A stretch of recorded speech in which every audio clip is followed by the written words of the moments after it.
పెద్ద నోట్ల రద్దుపై ప్రధాని నిర్ణయాన్ని కేంద్ర మంత్రులు వెనకేసుకొచ్చారు. మంచి కోసం మార్పు జరగాలంటే చిన్న చిన్న ఇబ్బందులు సహజమే అన్నారు. మోడీ నిర్ణయాన్ని ప్రజలు అర్థం చేసుకుని సహకరిస్తున్నారని చెప్పారు. ప్రక్రియలో ప్రజలు పడుతున్న ఇబ్బందులను పరిష్కరిస్తామని స్పష్టం చేశారు. ఇక మరోవైపు నోట్ల రద్దును సామాజికవేత్త అన్నా హజారే సమర్థించారు.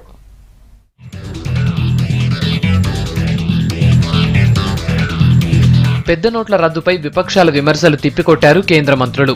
ఆర్థికంగా జనానికి ఇబ్బందులు రాకుండానే కరెన్సీ మార్పిడి ప్రక్రియ జరుగుతున్నట్లు కేంద్ర ఆర్థిక మంత్రి అరుణ్ జైట్లీ చెప్పారు. ఇదే టైంలో కొత్త కరెన్సీ ప్రింట్ చేయించి దేశవ్యాప్తంగా పంపిస్తున్నామన్నారు. పథకం అమలులో లోపాలు లేవని స్పష్టం చేశారు.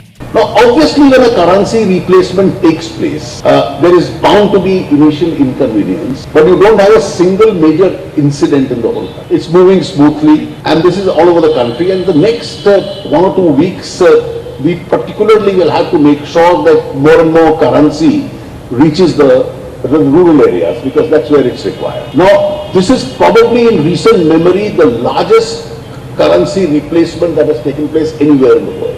బ్లాక్ మనీతో దేశంలో సమస్యలు పెరుగుతున్నాయన్నారు రక్షణ శాఖ మంత్రి పారికర్. దేశానికి ఫేక్ కరెన్సీ శత్రువుగా మారిందన్నారు. అందుకే ప్రధాని మోడీ పెద్ద నోట్ల రద్దు నిర్ణయం తీసుకున్నారని చెప్పారు.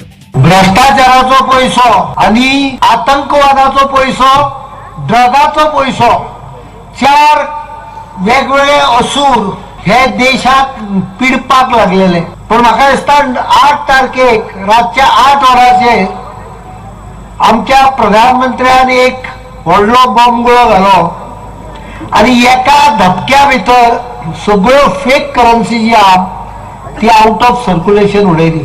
ప్రజల ఇబ్బందులు తొలగించేందుకు కేంద్రం ప్రయత్నిస్తోందన్నారు కేంద్ర హోంశాఖ సహాయ మంత్రి కిరణ్ రిజిజు. మంచి కోసం ప్రధాని మోడీ తీసుకున్న నిర్ణయానికి పెద్ద సంఖ్యలో ప్రజలు అండగా నిలుస్తున్నారన్నారు. When there is a strong and very deep rooted problem we are facing, then the action has to be on that basis a strong one.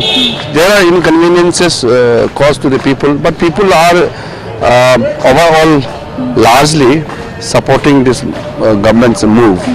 It's a positive. But there are some inconveniences. Government is taking care of that. కేంద్రానికి సామాజికవేత్త అన్నా హజారే మద్దతు లభించింది. పెద్ద నోట్ల రద్దు సాహసోపేత నిర్ణయమన్నారు అన్నా. అయితే 2000 నోట్లతో అవినీతి పెరిగే అవకాశం ఉందని కామెంట్ చేశారు. रद्द करने का जो निर्णय है एक अच्छा निर्णय है.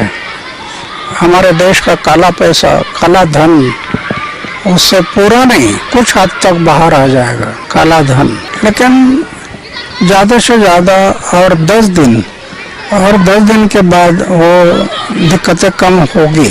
ప్రధాని తీసుకున్న నిర్ణయంపై ప్రతిపక్షాల విమర్శలు తిప్పికొట్టిన కేంద్ర మంత్రులు జనానికి ఇబ్బంది రాకుండా కరెన్సీ మార్పిడి ప్రక్రియ అమలవుతోందన్నారు.